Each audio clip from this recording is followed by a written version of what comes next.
আমাদের মৌলিক একটা ফর্মুলা বলতে পারি, ইসলামের যে স্তম্ভ রয়েছে তার মধ্যে একটা হচ্ছে কি যাকাত, ঠিক না? এই যাকাত আমাদের উপর কি হয় না, ফরজ হয় না। সহজ এই যাকাত ফরজ হয় দেশার পরিমাণ সম্পদ যদি 1 বছর কি থাকে, গচ্ছিত থাকে, তারপরে কিন্তু আমাদের উপর আরেকটি ফরজ রয়েছে, আমাদের সম্পদের যে যাকাত এইটা আমাদের উপর আছে, কিন্তু এটা যথাযথভাবে আদায় আমরা করছি না করছি কি পোষণ, আমরা বুঝতেই চাই না। এটা সমাজের লোকজন ধান আলু যা লাগাচ্ছি আবাদ করছি, এটা আমরা বুঝতেই চাই না যে ওষুধ আমাকে কি করতে হবে, দিতে হবে। ওষুধের বিধান হচ্ছে যেই বার শুধুমাত্র বৃষ্টির পানিতে আপনি ধান আবাদ করবেন 10 মণে 1 মণ দিতে হবে, যেবার আমরা নিজে সেচ দিয়ে আবাদ করবেন 20 মণে 1 মণ দিতে হবে।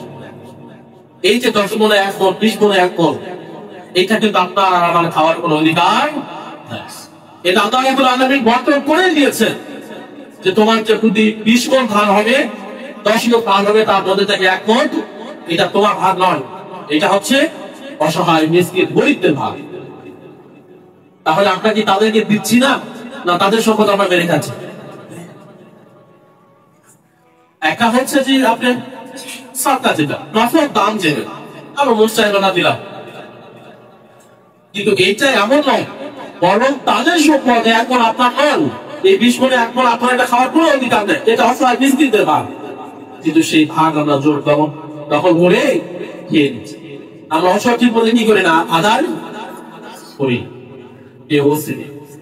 এই ওষুধ যাকাত যদি আমরা আদায় না করি, তাহলে এই যে সম্পদগুলো কিয়ামতের দিন এই সম্পদগুলিকে আল্লাহ রাব্বুল আলামিন একটি সাপে পরিণত করবে, করে সেদিন এই সাপ আমাদেরকে দংশন করতে থাকবে, আমাদেরকে আযাব দিতে থাকবে, শান্তি দিতে থাকবে, এবং সেদিন বলতে থাকবে যে আমি তোমার সেই সম্পদ, যে সম্পদকে তুমি অর্জিত করেছো, গুনে গুনে রাখতে নিয়মিত, অসহায় মিসকিনদের ভাগগুলো তাদের ঠিক মতো দিতে না, যাকাত দিতে না, ওষুধ দিতে না, সেই সম্পদের দ্বারাই আমাদেরকে কি করা হবে, আযাব দেওয়া হবে।